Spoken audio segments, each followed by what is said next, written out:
ध्वनिर्वर्णापदं वाक्यमित्यास्पदचतुष्टयम् यस्याः सूक्ष्मादिभेदे वाग्देवीं तामुपास्महे।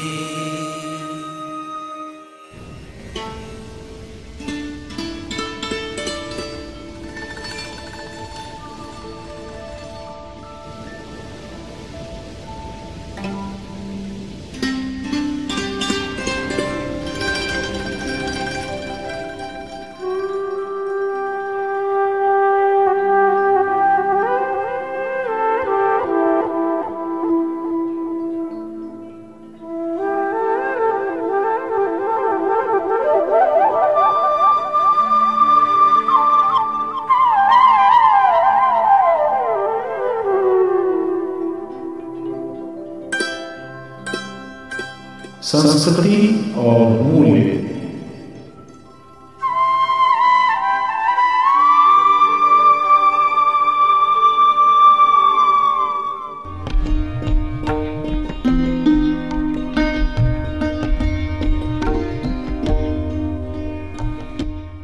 Electronic Media Production and Research Center EMPRC of Madhya Pradesh Bhoj Open University presents its audio lecture series Culture and Values.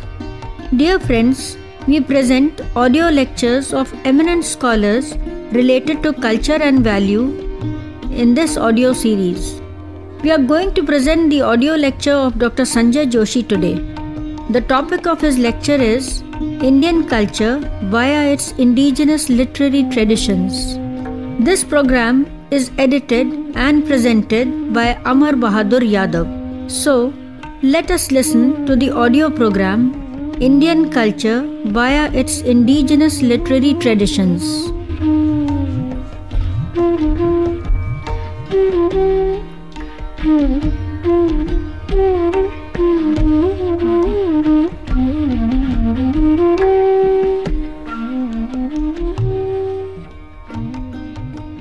I would be speaking something about Indian culture via its own indigenous literary traditions, and in particular I would like to dwell upon the problematization of Hinduism by the critics both inside India and outside India.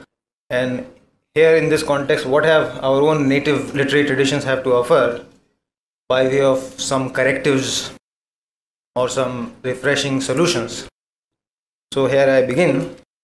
Culture is an indispensable but multi-accented term which defies any consensual definition as ever. The common characteristics of all cultural activities is not merely the enhancement of life on the biological plane, but also on the plane of the mind itself, particularly on the plane of values and meanings.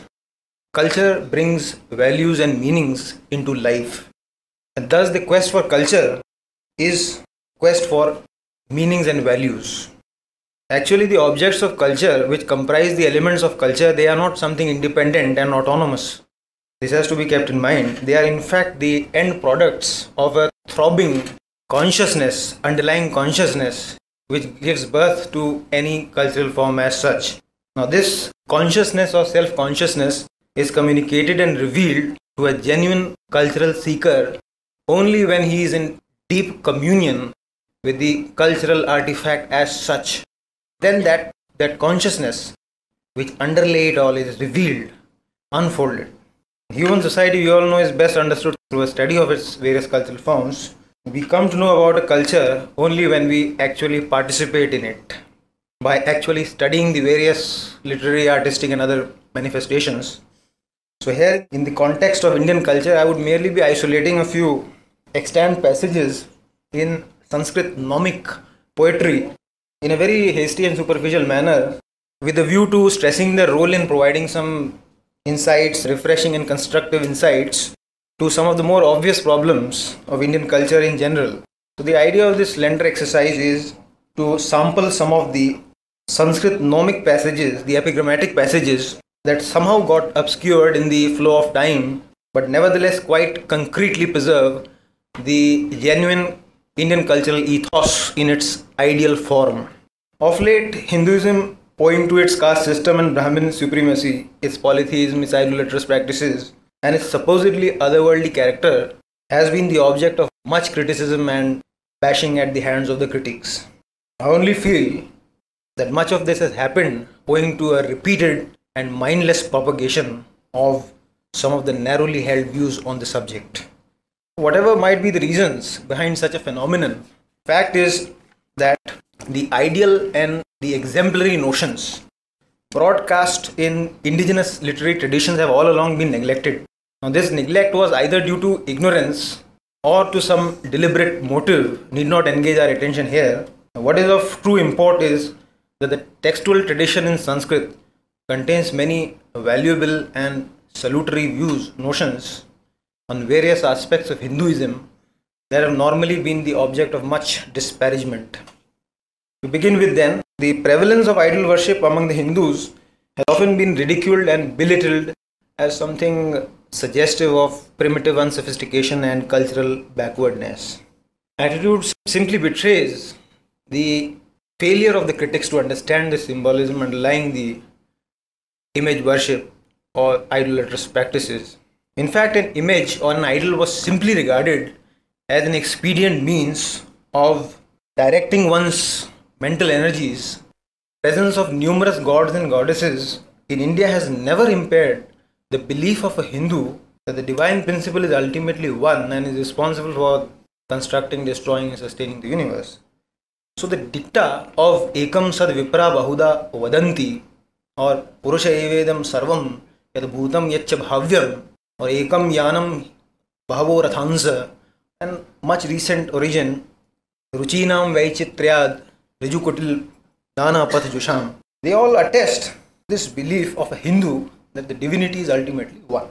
Now, this fact was later put down in a simplified and a reconstructed format by Acharya Shankaracharya when he announced that all the gods and even the world in itself is not different from the individual self, when he says Swayam Brahma, Swayam Vishnu, Swayam Indra, Swayam Shiva, Swayam Vishwam Idam Sarvam, Swasmad Anyanna Kinchana. Nothing is different from the individual consciousness. Such an insightful view was responsible for developing remarkably exclusive tolerance that is characteristic of the Hindu faith.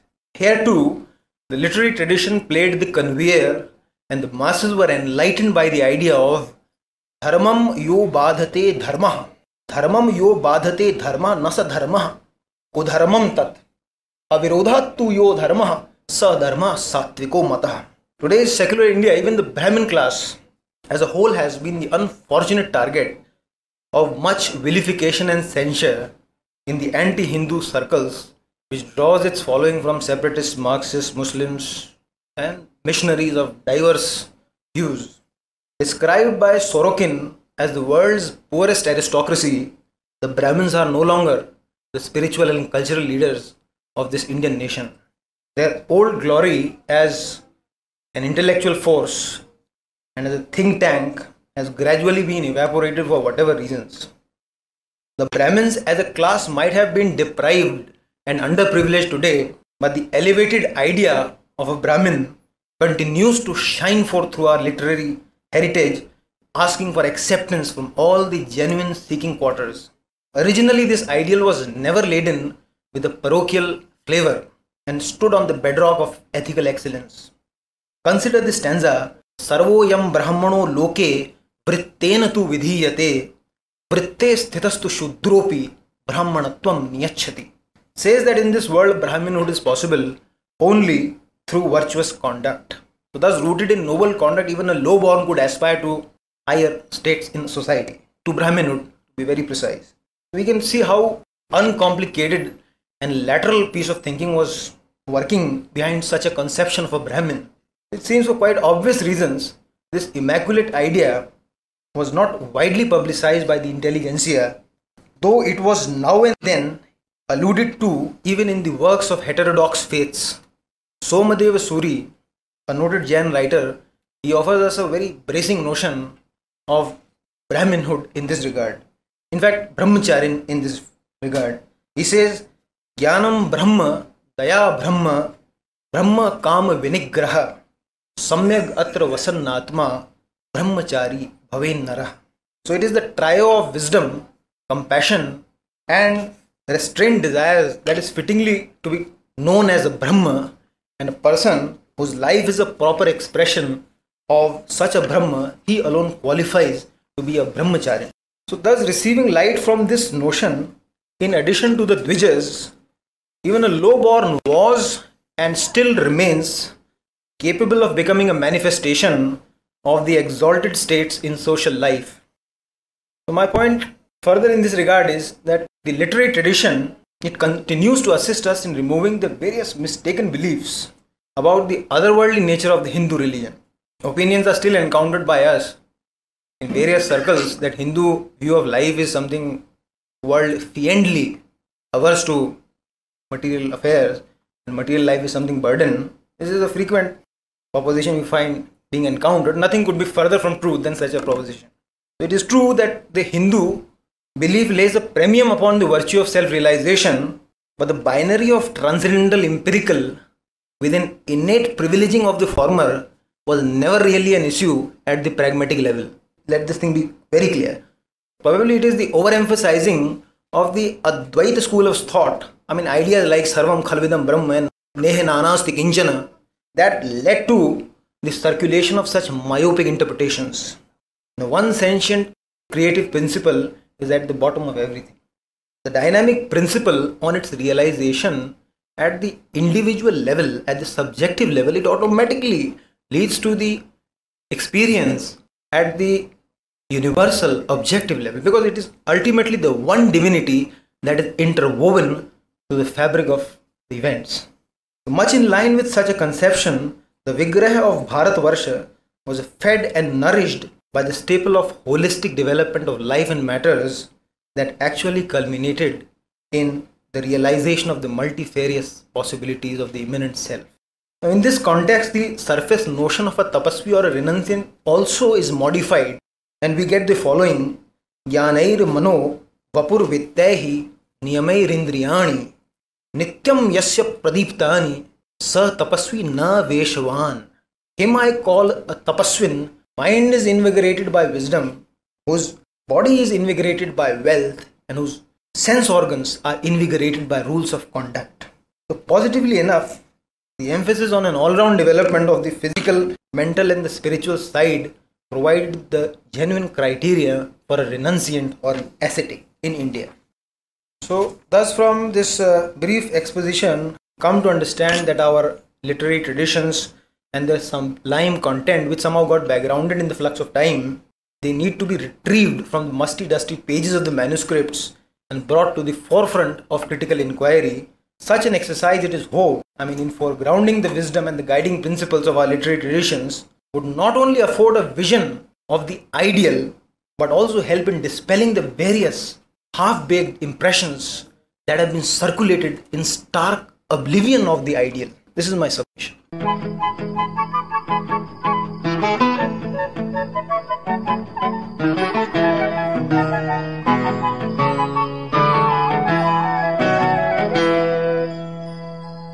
You were listening to the audio program Indian Culture via its indigenous literary traditions. The subject expert and speaker was Dr. Sanjay Joshi.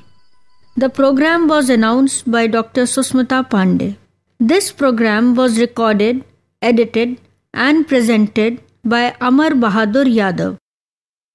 This audio program was produced by Electronic Media Production and Research Center, EMPRC of Madhya Pradesh, Bhoj Open University.